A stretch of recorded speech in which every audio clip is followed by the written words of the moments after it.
साथियों, जय भीम, जय शूद्र सेना।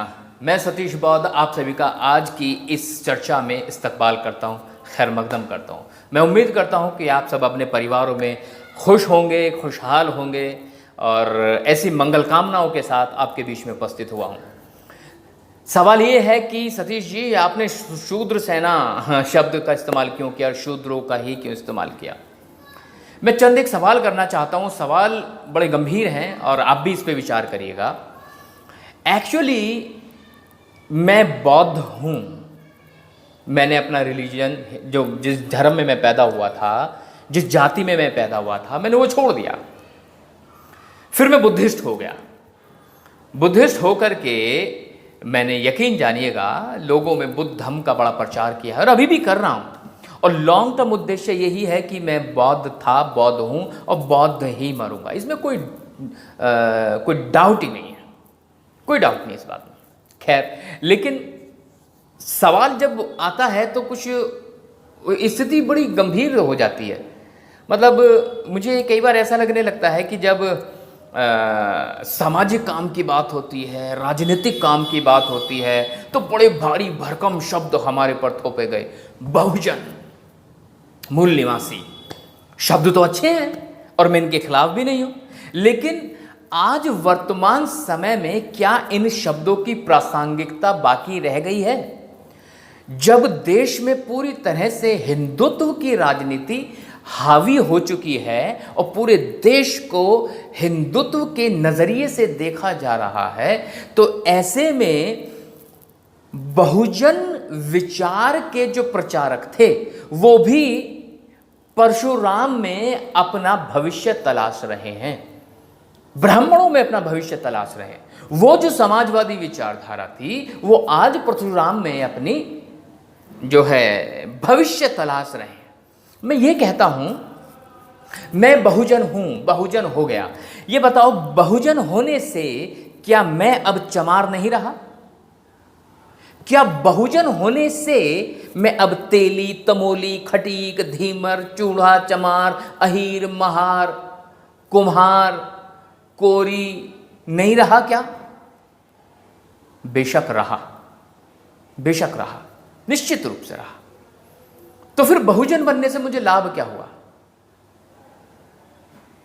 बहुजन बनने से हां, राजनीतिक सत्ता तो प्राप्त हुई थी, लेकिन क्या सामाजिक परिवर्तन हुआ? मुझे दिखाई नहीं दिया। मैं बहुजन बनने से पहले भी जाटव ही था और बहुजन बनने के बाद भी जाटव ही रहा। मैं बहुजन बनने से पहले यादव या अहीर था और अभी भी मैं यादव या अहीर ही हूं। तो व्हाट इज द डिफरेंस?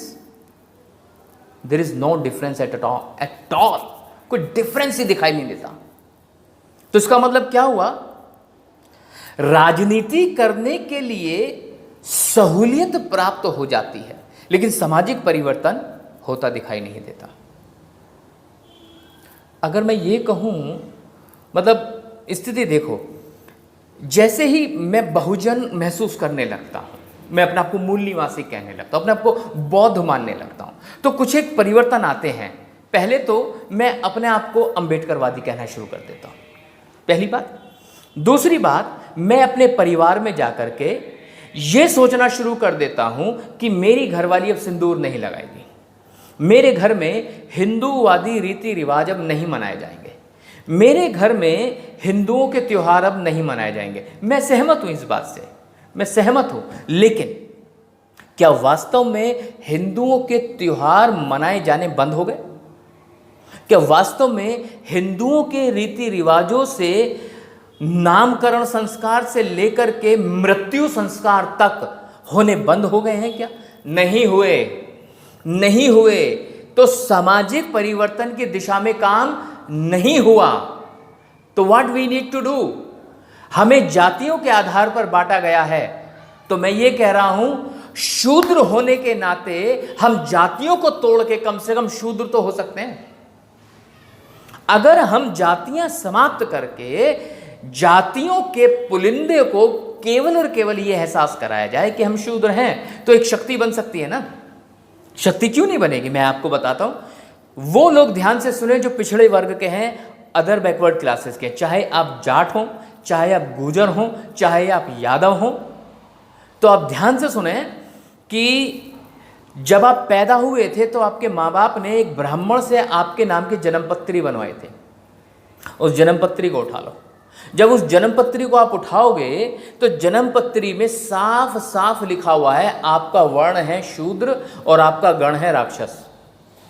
तो मतलब ये हुआ कि जिन हिंदुओं का झंडा उठाते उठाते आपका जीवन निकल गया, जिन हिंदुओं के लिए आपने राम के नाम पे जो है अपना खून बहाया और वहाँ काम करना शुरू किया, जिन हिंदुओं के लिए आपने अपना सर्वस्व न्यौछावर किया और उन्होंने आपको ना तो जगह दी, जुडिशरी में जगह दी, ना गवर्नमेंट सेक्टर में कहीं पे आपको जगह मिली, और ना ही आपको कुछ राजनीतिक रूप से अच्छे मंत्रालयों का आवंटन आपके लिए किया गया, कभी भी नहीं किया गया। क्यों नहीं किया गया? क्योंकि आपके साथ दोयम दर्जे का व्यवहार हमेशा से होता रहा। और ये साफ है एंड ये स्पष्ट है, एकदम स्पष्ट है कि आप शूद्र हैं। और अगर हम सारे शूद्र हैं तो हम एक शक्ति क्यों नहीं बन सकते? जब हम एक शक्ति बन जाएंगे तो यकीन जानिएगा हम मनोवादी ताकतों को उखाड़ फेंकेंगे। हम समरसता पैदा नहीं करेंगे, हम समानता पैदा कर देंगे, हम समता पैदा कर देंगे। और यकीन जानिएगा विद्रोह केवल वही करेगा जिसे दर्द होगा। जिसे दर्द होगा वही विद्रोह करेगा। भाई मैंने अपने आप को बहुजन मान के, अपने आप को मूल निवासी मान के, अपने आप को जो है बौद्ध मान के, तो अपने आप को जैसे जाति से अलग किया तो जाति का जो दर्द था वो तो दर्द खत्म हो गया ना। अब जब दर्द खत्म हो गया तो अब झगड़ा किस बात का? तो झगड़ा तो बाकी बचा ही नहीं। लेकिन जैसे ही मैं कहता हूं कि हम शूद्र हैं तो दर्द अभी बाकी है, और दर्द जब तक जिंदा रहेगा तब तक लड़ने की हौसला अफजाई होती रहेगी, जोश जुनून पैदा होता रहेगा। तो साथियों, मैं आपसे बड़े स्पष्ट शब्दों में कहना चाहता हूँ, विभिन्न जातियों में बंटने के बजाय तेली, तमोली, खटीक, धीमर, चूड़े, चमार, हीर, महार, लुहार, कुर्मी और बहुत सारी जातियों में जो बटा हुआ समाज है, इन सारी जातियों को समाप्त करके एक बैनर के नीचे आए, शूद्र। गर्व से कहो हम शूद्र हैं, हमें गर्व है, हम शूद्र है।